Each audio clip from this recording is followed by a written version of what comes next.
Hi everyone, my name is Dr. Tiara here at Tiara Aesthetics, and join me today as we go through a real life patient case. We're going to be going through and treating our patient Lisa today, who is presenting with some signs of volume loss as well as some skin laxity. And we all age in a very similar way, and we often have the same sort of presenting complaints, specifically when I see patients in the clinic. So let me go through and decode the face with you today, and as well as explaining how I come to my treatment plan and mapping, and then we'll go through, deliver the treatment, and also showcase the results. So you just described to me the things that you kind of were hoping we could work on today. Yeah, for sure. I mean, just like the loss in volume, the tear trough, and just kind of the mid face. Okay. Are you kind of noticing this making you look a little bit more tight around the eyes, perhaps? Maybe missing some of the kind of lift? In the cheek, just like, rejuvenation. Perfect. And then I'm guessing we're looking at keeping everything very natural. Yes. Noticeable, subtle, but natural. And the goal will be to use some products where we have a very nice natural result, where when you're moving dynamically, further is still looking completely natural. And we are, with the treatments that you kind of described, looking at fillers, just because we want to replace volume and structure.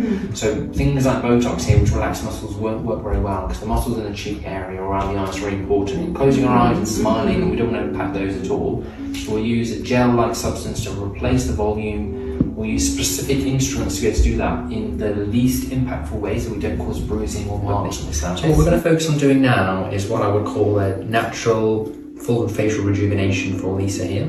So what Lisa's described is her under eye area is what she's concerned by, namely the hollowing giving a more tired effect, and a disconnect between her cheek and her eyelid giving a groove.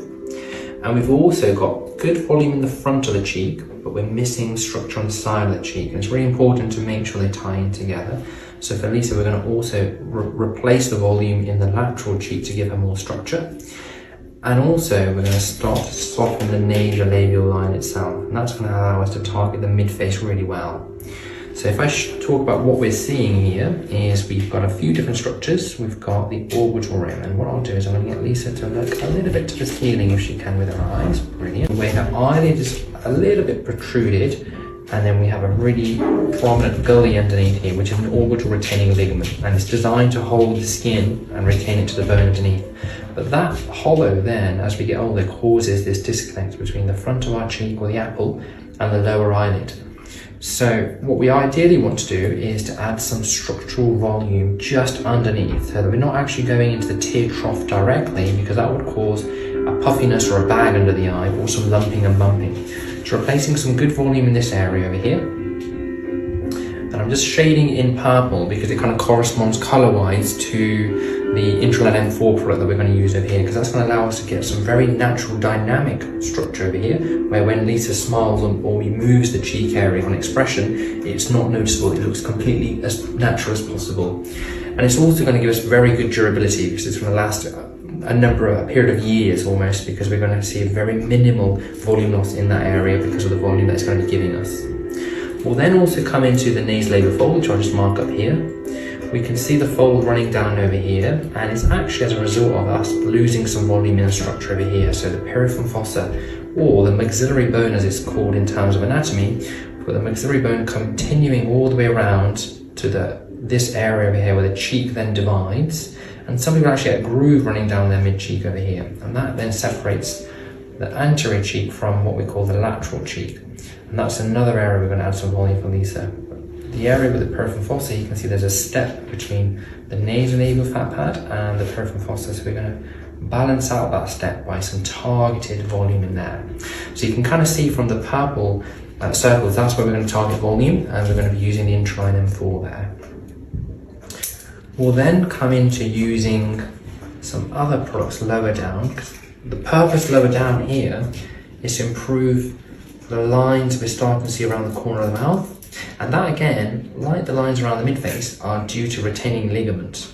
So the retaining ligament here, the mandibular ligament, is creating a step. We're losing some bony volume in this upper lateral chin area here, and it's creating a little bit of a step or a shadow. So by using some Intralin M3 with a cannula here, we'll be able to blend this area really, really nicely and have a seamless transition from the outer area into the chin. Lisa's got a very nice structure for her chin. There's no recession, there's no shortening, so we don't need to do anything in the chin itself or along the pre-jowl sulci. We need to focus on the peri-oral area, and we're going to continue doing a very natural lip enhancement by doing some subtle lip structural volume here, so that we're not ballooning or bloating the lips, that we're just enhancing the height of the lip tissue so we have a bit of a better proportion lip, because part of the volume loss process is we're not just losing volume in the front of the cheeks and the side of the cheeks and the peripheral fossa and the mandibular ligament, it's also causing the lips to kind of cave inwards as we age as well. So we're going to go for a global rejuvenation.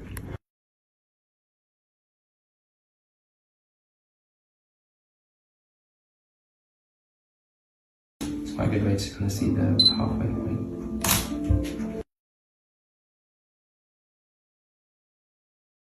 Kind of looks like it's kind of dropped a little bit, and now this just looks perfect. Yeah, lifted.